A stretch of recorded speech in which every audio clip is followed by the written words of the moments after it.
नबी अकरम सल्लल्लाहु अलैहि वसल्लम से मोहब्बत के लिए नारे लगाने से, आप सल्लल्लाहु अलैहि वसल्लम के सिलसिले में जलसे कर देने से कोई बात नहीं। आतंकवादी तो हर वो आदमी है जो किसी बेकसूर मनुष्य और इंसान को आतंकित करता है, उसके आतंकवादी होने में कोई शक नहीं।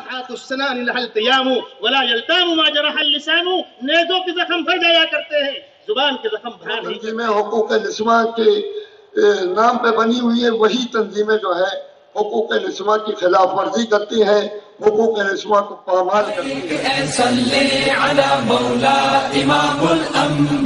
मौला इमामुल अंबिया लब्बैक हम हाजिर हुए, ऊंचा किए परचम तेरा, ऊंचा किए परचम तेरा। लब्बैक इस परचम से है कलमा बुलंद इस्लाम का, लब्बैक हर बूढ़ा जवान कहता है तेरे नाम का। लब्बैक लब्बैक लब्बैक लब्बैक लब्बैक लब्बैक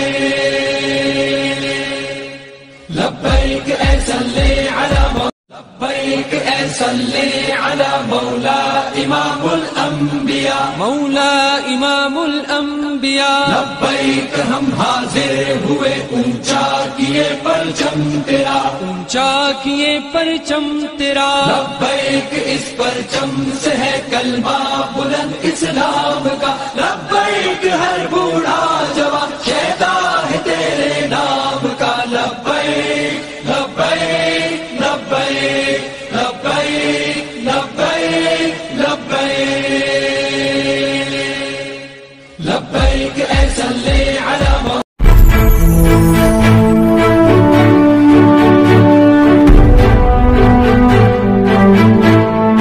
सवेरा न्यूज नेटवर्क को लाइक करें, सब्सक्राइब करें और बेल आइकन दबाना ना भूलें।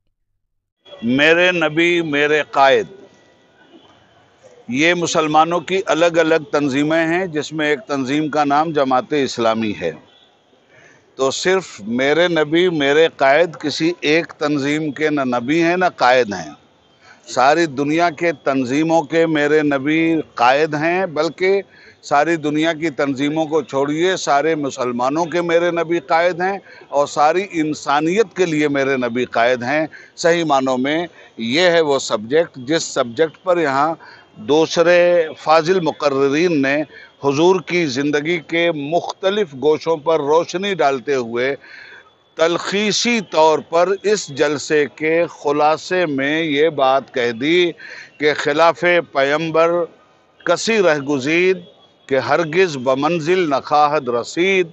कोई भी रसूल पाक सल्लल्लाहु अलैहि वसल्लम की क़यादत के ख़िलाफ़ और उनकी रहनुमाई के ख़िलाफ़ अगर अपनी ज़िंदगी गुजारता है, वो अपनी मंजिल से उल्टी समत में चल रहा है, अपनी मंजिल तक नहीं पहुँचेगा बल्कि अपनी मंजिल से दूर हलाकत के गड्ढे में गिर जाएगा। मेरे नबी मेरे कायद, इसके अगराज़ व मकासिद क्या?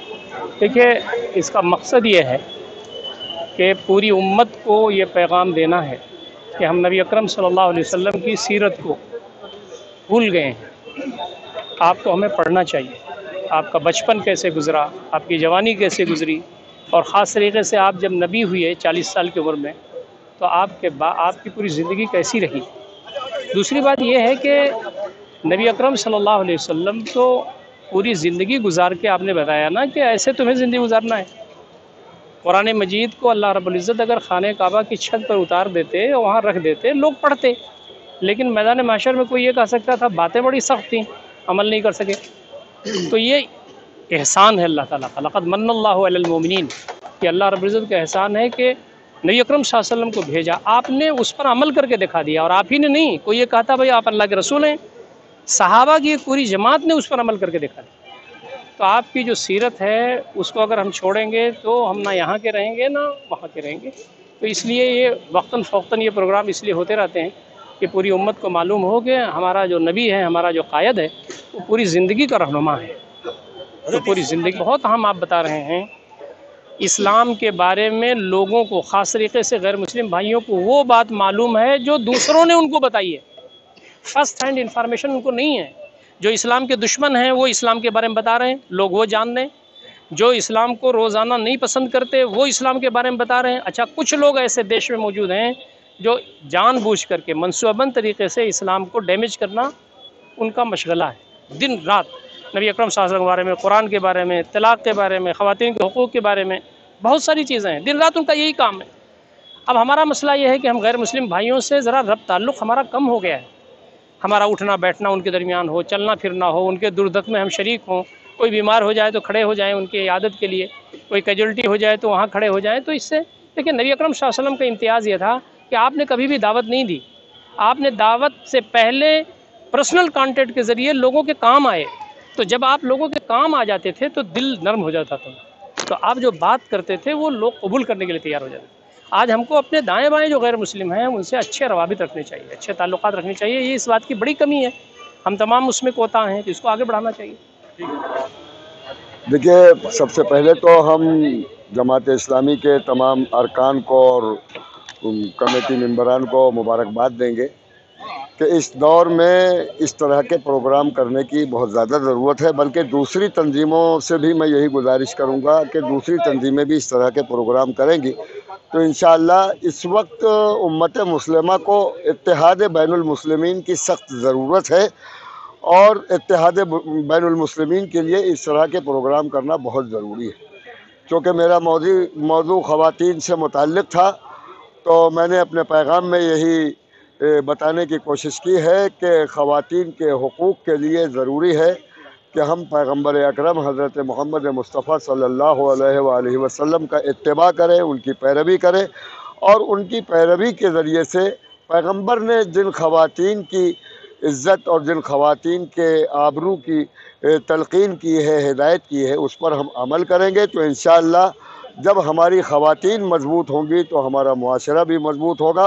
और इसके लिए बहुत ज़्यादा ज़रूरत इस बात की है कि हमारी ख़वातीन को ऐसी ख़वातीन की सीरत की तालीम दी जाए कि जिन ख़वातीन ने इस्लाम के लिए क़ुरबानियाँ दी, जिन ख़वातीन ने इस्लाम के लिए क़ुरबानियाँ दी हैं, रसूल इस्लाम के लिए क़ुरबानियाँ दी हैं, इंसानियत के लिए क़ुरबानियाँ दी हैं, ऐसी ख़वातीन की सीरत हमारे मदारिस में पढ़ाई जानी चाहिए ताकि हमारी ख़वातीन, क्योंकि हर बेटी एक दौर में माँ बनती है, जब वो माँ ऐसी सीरतें पढ़ कर किसी बच्चे की परवरिश करेगी तो फिर वो बच्चा मुआशरे में आतंकवाद नहीं कहलाएगा बल्कि ईमानदार और मुसलमान कहलाएगा और यही बच्चा मुआशरे में अमन का पैगाम्बर होगा और सलामती का पैगाम्बर।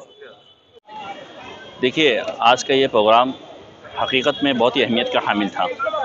मेरा नबी मेरे कायद मुख्तलिफ़ गोशों से नबी करीम सल्लल्लाहु अलैहि वसल्लम की ज़िंदगी को घेरने की कोशिश की गई, उसके अहाता करने की कोशिश की गई।